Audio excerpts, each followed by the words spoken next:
Nasz Bór. Dzień dobry. Witam Was w kolejnym odcinku.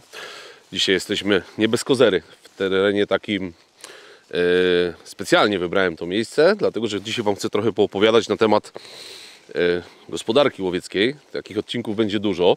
Idziemy w ten okres martwy i też odcinek kieruję do wszystkich przeciwników łowiectwa, szczególnie do Pana Ministra Dorożały, no bo myślę, że nie jest do końca świadomy tego, czym tak naprawdę myśliwi się zajmują, a miejsce, które wybrałem tutaj, jest nieprzypadkowe. Idziemy po polu uprawnym, które dzierżawi moje koło, którego jestem członkiem, i trochę Wam poopowiadam, ponieważ jest tu parę ciekawych informacji. Za mną widzicie las, ale do tego sobie dojdziemy. Słuchajcie, u nas tutaj na obwodzie, na którym jesteśmy, widzicie kawał pola, na którym jest uprawiana przez nas roślina wieloletnia, jaką jest koniczyna.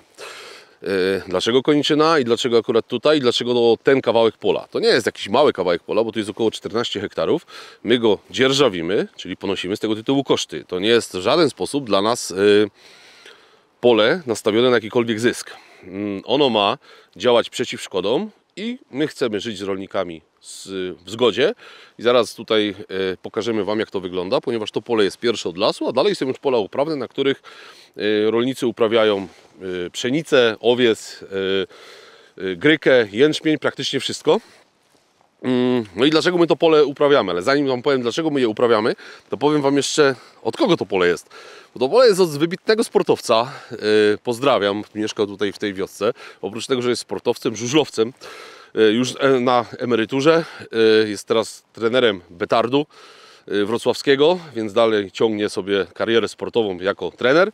I pozdrowienia tutaj dla kolegi Darka, który jest oczywiście też myśliwym. Darek się wyprowadził i to pole jest jego, i z racji tego, że udało się porozumieć, dostaliśmy to pole od Darka w dzierżawę, za którą płacimy. Czyli koło łowieckie nasze posiada takich kawałków pól kilka, to nie jest jedno jedyne. Natomiast za wszystkie płacimy i nie przynosi ono nam praktycznie żadnego dochodu finansowego. Przynosi nam dochód, satysfakcję i przynosi nam karmę dla zwierzyny. Dlaczego koniczyna i dlaczego w tym miejscu? Tutaj mamy las, tam już ten las się ciągnie, widać tam szczyty gór. Dlatego, że jest to pierwsze pole, że tak powiem, uderzeniowe, na które wychodzi zwierzyna z tego lasu za nami. I koniczyna jest rośliną wieloletnią. To jest ono my ją uprawiamy około 3 lat. Jako ciekawostkę Wam powiem, że ona zawiązuje bardzo dobrze azot z powietrza do gleby, więc docelowo prawdopodobnie w przyszłym roku będzie tu posiana pszenica. Na razie zostało to jeszcze zostawione, żeby zwierzyna sobie swobodnie żerowała. Natomiast z tego pola i nie tylko tego, moje koło zbiera baloty. Potocznie zwane sianokiszonką. Znaczy baloty potocznie, a tak naprawdę sianokiszonkę. Zbieramy, ja nie umiem Wam powiedzieć dokładnej cyfry, ale jest to w granicach 150 balotów. I te baloty trafiają później do lasu, ale nie w celu dokarmiania zwierzyny, bo teraz takiej potrzeby nie ma. Jak widzicie, teraz jesteśmy w kotlinie, jesteśmy na dole. Do góry jest troszeczkę śniegu, ale to nie jest taka ilość śniegu, żeby ta zwierzyna wymagała dużego dokarmiania. Natomiast powiem tak, my wykładamy tą sianokiszonkę po to, żeby zwierzyna była w lesie, a nie była wypychana na pola, nie szła na pola i nie robiła szkód, szczególnie w uprawach rzepaku, więc po to robimy, że trafia to w góry, trafia to na obwód leśny i tam dzięki temu, że wykładamy taką ilość, bo każdy taki balot waży około 500 kg, więc można sobie to łatwo policzyć. Jeżeli przyjmiemy na okrągło, że jest tam 150 balotów, to każdy sobie policzy, ile to jest ton soczystej karmy treściwej. I dzięki temu mamy mniejsze szkody i dzięki temu mamy bardzo pozytywne relacje z rolnikami. Słuchajcie, my, to też Panie Ministrze, jakby Pan to obejrzał, to może Pan posłuchać. W Polsce mamy 2700 kół, wszystkie koła są zobowiązane do uprawiania gospodarki łowieckiej, natomiast moje koło którego jestem członkiem. Uważam, że robi to naprawdę na bardzo wysokim poziomie. Robimy to bardzo dobrze, co jest zasługą wszystkich kolegów i koleżanek z koła, jak i zarządu. Więc by takich, nie podam dokładnej cyfry, ale to jest oczywiście do sprawdzenia, każdy może to zweryfikować, ale myślę, że mamy w granicach ponad 20 hektarów uprawianych takich poletek typowo. Można to nazwać poletkiem uprawnym, zgryzowym, żerowym, nawet poletkiem zaporowym, bo stanowi taką w jakiejś formie zaporę dla zwierzyny, która zanim wyjdzie na te pola właściwe, żeruje sobie tutaj. Więc to tak pokrótce, będzie kilka takich materiałów, będzie kilka takich odcinków. Możemy, jeżeli chcecie, mogę dla Was zrobić specjalny materiał, na pewno zrobię, na temat szkód. Pokażę, w jaki sposób my, jako koło, moje, którego jestem członkiem, działamy, działamy przeciw szkodom, ale również będę chciał zrobić Wam dla Was materiał o szeroko pojętej gospodarce, więc sobie coraz więcej porozmawiamy. Natomiast tutaj z racji tego, że na naszych poletkach, to można nazwać poletką łowieckie, tak jak to nomenklatura, nazwa w słownikach łowieckich i w gwarze łowieckiej funkcjonuje, my uprawiamy głównie rośliny, które są przez zwierzynę bardzo chętnie zjadane, żeby ta szkoda nie powstawała większa na polach. Oczywiście nie da się szkód wyeliminować do zera, nie ma takiej możliwości, ale dzięki tak prowadzonej gospodarce, i myślę, że w większości kół gospodarka jest prowadzona dobrze, chociaż oczywiście wyjątki się zdarzają, no to mamy te relacje na linii rolnik, lokalny mieszkaniec tutaj. Mamy naprawdę poprawne. Te relacje mamy zarówno z rolnikami, z mieszkańcami, ze szkołami, z młodzieżą. U nas z tym nie ma problemu, więc większość osób myśli, że myśliwi to są właśnie ci, co chodzą tylko i strzelają. Natomiast to strzelanie to jest taki malutki procencik, mogę powiedzieć taki a cała reszta to jest właśnie szeroko pojęta gospodarka. I tak sobie postanowiłem, że w tym okresie wczesnej wiosny, bo już mamy luty, takich odcinków będzie więcej. Więc jeżeli chcecie, to mogę Wam poopowiadać, jak to wygląda z perspektywy mojego koła, a możecie sobie to przełożyć, szczególnie wszyscy ci którzy są nastawieni do łowiectwa, są wprowadzeni w błąd, są zakłamani, oszukani, będą mogli te informacje zweryfikować. Oczywiście to wszystko jest do zweryfikowania, ponieważ my na to wszystko, ogólnie nie tylko my, ale każde koło prowadzi dokumentację i można sobie to wszystko sprawdzić. To by było na tyle. Słuchajcie, nie będziemy tutaj przedłużać, bo my idziemy dalej z Michałem polować. Jak widzicie, jeszcze sztucera na moim ramieniu nie ma, ale teraz się wybierzemy tam drugi rewir, tam widać taki kawałek lasu i tam sobie pójdziemy. Poszukamy jeszcze jelenia byka, ponieważ został na tym obwodzie ostatni jeleń byk. Cielaki zostały 2, ale ja mam pełną zamrażarkę, nie potrzebuję. Możemy zapolować na dziki. Oczywiście sezon na łanie już dobiegł końca. Byki Daniela mamy wykonane. Więc został nam tak naprawdę jeden jeleń byk, drapieżniki wszelkiej maści i dziki. Także idziemy trochę pospacerować, pójdziemy po lesie. Czekam na komentarze od Was na temat, przede wszystkim na temat tych odcinków, które chcemy zrobić, tak jak Wam wspomniałem wcześniej. Szkody, urządzenia, lizawki, sól i tak dalej, i tak dalej. Możemy odświeżyć, ponieważ już takie tematy na kanale były poruszane, ale myślę, że zawsze coś można nowego dopowiedzieć i są nowi widzowie, którzy nie zawsze cofają się do tych odcinków wcześniejszych i bardzo chętnie Wam o tym opowiem. Także czekam na Wasze komentarze i podzielimy to być może tematycznie i zrobimy to takie bardziej gadane, ale zawsze się staram to łączyć z polowaniem. Także R8 leży w nowej wersji. Zobaczycie nową wersję jednostki, którą wziąłem dzisiaj na polowanie, ale to w dalszej części materiału. Także my się z Michałem przepakowujemy i jedziemy na ten rewir, na który jest wpisany i tam będziemy polować. Także trzymajcie kciuki, może uda się nam przynajmniej jakiegoś byka nagrać. Do zobaczenia na polowaniu. Ogólnie tak, wiatr mamy zachodni. Jeleni spodziewam się w tej części lasu, no ale musimy obejść pod wiatr. Więc pójdziemy sobie tym dyktem, jakieś 500 metrów, może 600 i zejdziemy w dół, bo to jest taka znacząca skarpa stroma, więc zejdziemy i w połowie tej skarpy powrócimy i pójdziemy tutaj. Jelenie bardzo często zalegają tu w takim, no nawet nie jest młodnik, słuchajcie, to jest taki bardzo wielogatunkowy młody las, już taki podrośnięty kilkunastoletni. One sobie upatrzyły to miejsce, to mają słoneczko i sobie leżą. Idziemy w tamtą stronę i schodzimy na to.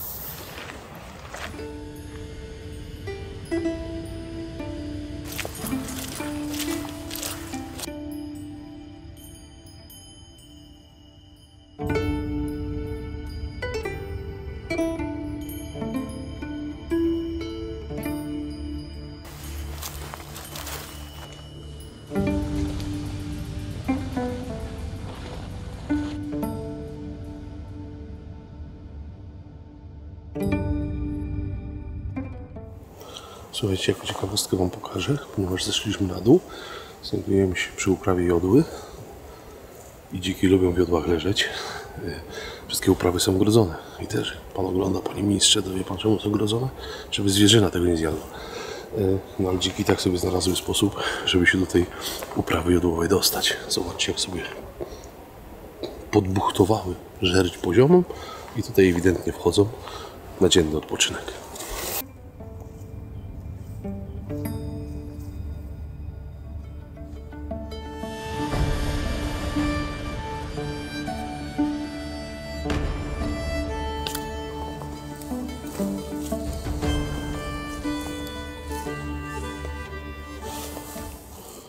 Jak myślicie? Przy siatkach, między grodzeniami, kości też tu są, niestety, mimo że obwód polny, to też tu są.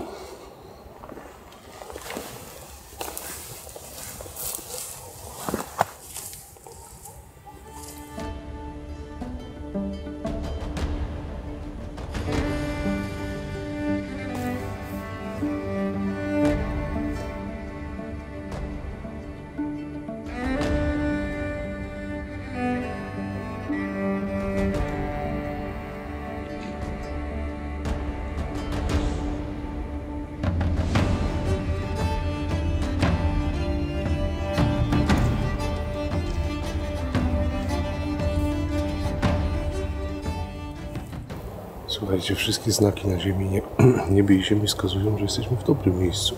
Są świeże przejścia, są świeżutkie odchody. Gdzieś to są odchody byka. Gdzieś te jelenie tu są. Tylko tu jest naprawdę gęsto, widocznie jest 50-60 metrów. Dlatego się poruszamy bardzo powoli, pod wiatr. Nie wiem, czy nie zatrzymać się i poczekać, zobaczyć, co się będzie działo. Nie jest jeszcze bardzo późno. Ale podejdziemy jeszcze kawałek, tam jest taka poprzeczna linia i staniemy przy tej linii. Zobaczymy, może akurat gdzieś będą się przesuwały.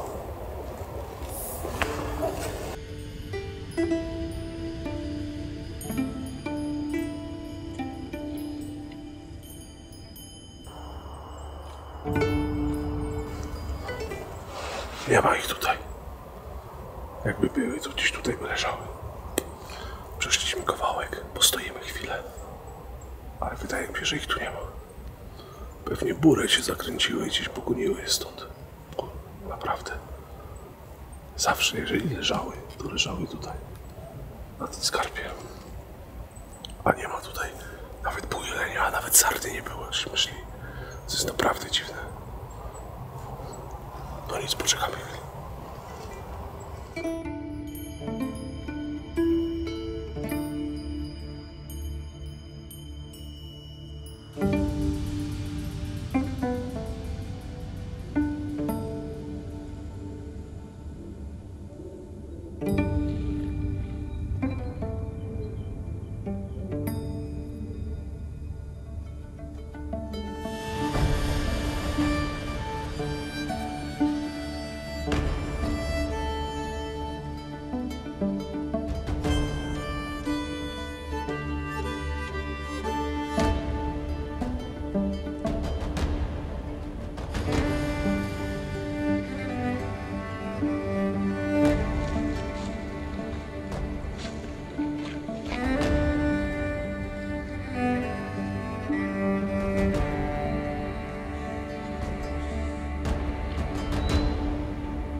No i słuchajcie, bo będzie to pierwszy odcinek, na którym zobaczycie zwierzyny. Ale nie, zobaczycie, bo był tu Szymek, jak my byliśmy w Hiszpanii, to on namierzył te byki, mełkusy. I mam nagrania tych byków, więc wrzucimy do odcinka jako ciekawostkę. Zobaczycie. One były robione tydzień wcześniej. A tak naprawdę najświeższy trop. Ja już wiedziałem, że dzisiaj chyba będzie lipa tutaj ze zwierzyną. Najbardziej świeży trop, jaki spotkaliśmy, to tropy dwóch wilków. I powiem wam, że nie napawa to optymizmem. Jesteśmy w lesie, w którym zwierzę zawsze jest dużo. Tutaj polowaliśmy na bykowisku. Tutaj zawsze są jelenie, zawsze są sarny. A jedyne co z sarny, znaleźliśmy to łopatkę zjedzoną przez wilki. Także nie wiem, jeleni tu nie ma na pewno. Obeszliśmy z Michałem miejsca, w których te jelenie powinny być, ale ich nie było. Chyba widziałem tylko 2 sarny, jak przelatywałem. No, to taki Nic więcej. przebiegu 2 sarny i to wszystko. I nie wiem, gdzie tych byków szukać. To jest właśnie to. Nikt o tym nie mówi, ale wilki nie dość, że robią spustoszenie w zwierzostanie ogromne. Zarówno zwierzyny łownej, jak i nie tylko łownej, ale wypychają tą zwierzynę w pola, potęgując szkody. No to one powinny być tutaj. Tutaj powinny być na co dzień jelenie, daniele, dziki, a podejrzewam, że ich tutaj nie ma. Po prostu są gdzieś w polu. I jelenie u nas bardzo często, głównie właśnie przez wilki, potrafiły się położyć na środku pola i tam sobie leżały i robiły szkodę, tak? Nie schodziły do ostoi leśnych, bo tutaj mogły stracić życie. Więc żaden człowiek, żaden myśliwy nie jest w stanie tak przegonić zwierzyny jak wilki. I dzisiaj mamy tego wierutny przykład. Przeszliśmy z kawał drogi, słuchajcie. No, jesteśmy cały kompleks leśny od strony, gdzie tutaj są ostoje zwierzyny. Stare tropy są, stare ścieżki są, przejścia są. Być może z 2 dni temu jakieś jelenie tu były, ale nic tu nie widać po prostu. Kompletnie nic. Gdzieś zawsze te jelenie tutaj potrafiły przejść, gdzieś tam drogę, dukt. Potrafiły się coś, można było zobaczyć na lesie, uchwycić okiem kamery, pooglądać. Dzisiaj tutaj jest jak na cmentarzu, słuchajcie, nic tu nie ma. Wracamy do auta. Idziemy, także jelenie zobaczycie z ujęć Szymka sprzed tygodnia, tutaj, tam gdzie byliśmy na początku naszego podchodu. Natomiast niestety nie udało się. Musicie się trochę nastawić, że mamy ten okres, jeszcze luty jest, jeszcze rano się wybiorę może na polowanie, bardziej na zasiadkę, gdzieś zasiądę, tylko nie mam w ogóle absolutnie koncepcji w głowie, gdzie tu usiąść, ale mam jakiś pomysł, jak mi wpadnie do głowy, jakiś pomysł, to sobie gdzieś tam usiądę. Mam taki jeden pomysł, ale widzę, że on jest chyba bez sensu, bo to jest niedaleko tego miejsca i mi się wydaje, że to raczej nic nie będzie wracać. I tak sobie dywaguję, siedzę, myślę, co tu zrobić. Ale musicie się nastawić, moi drodzy, na to, że będą te odcinki, teraz będzie mniej tego polowania, aczkolwiek uważam, że może to nie zabrzmi zbyt skromnie, ale nie chcę, żeby tak zabrzmiało. Natomiast nie wiem, czy jest drugi kanał na YouTubie, który Wam pokazuje tyle polowania i tyle zwierzyny z taką częstotliwością. Więc sezon się kończy, już mamy końcówkę sezonu. Teraz będziemy wchodzić powoli w tą tematykę problemową. To, co widać, co się dzieje na zachodzie, zielone łady, import produktów rolnych z Ukrainy, to co robią rolnicy w Belgii, w Francji, w Niemczech, w Polsce, no już zaczyna się dziać i ja się pytam, ale zrobię z tego osobny odcinek i to tak poważny, więc też Was będę prosił o udostępnianie tego odcinka. Czemu nas nie ma z rolnikami? Dlaczego nas myśliwych tam nie ma? My tam powinniśmy stać ramię w ramię i protestować, bo ten zielony ład to też nas dotyczy, tylko my jakoś nie dajemy po sobie poznać, nie przyjmujemy do wiadomości, ale uważam, że my tam powinniśmy być. Nie liczę na władze nasze, absolutnie nie liczę. Łowczowie okręgowi siedzą cichutko, bo teraz mamy ten czas, kiedy będą, tak to brzydko brzmi, będą ścinane głowy, ale będą, po prostu będą. I oni raczej bardziej patrzą o swój stołek niż o dobro nie tyle łowiectwa, co polskiej przyrody. Natomiast my powinniśmy tam być z rolnikami, powinniśmy ich wspierać, bo tylko z nimi mamy realną szansę przetrwania. Ale tu na to trzeba osobnego odcinka i gdzieś tam się wybierzemy z Michałem na jakiś podchód. Może w nocy na dziki. Chociaż ja wiem, czy mi te dziki potrzebne. Jednego strzelimy na nęcisku, obiecałem Wam, że zrobimy taki materiał nęciskowy. Myślę, że to zrobimy w ciągu paru dni. Odcinek się ukaże, ale te problematyczne odcinki będą i będzie sporo mam do powiedzenia w tej kwestii. Myślę, że mnie wysłuchacie. Czy mi się zgadzacie, to się zgadzacie. Nie zgadzacie się, to się nie zgadzacie. Ale ja jestem realistą i realnie stąpam po ziemi i widzę, co się dzieje. I widzę, że dobrze to już było. Natomiast rolnicy już wzięli sprawy w swoje ręce i wiecie co? Kibicuję im.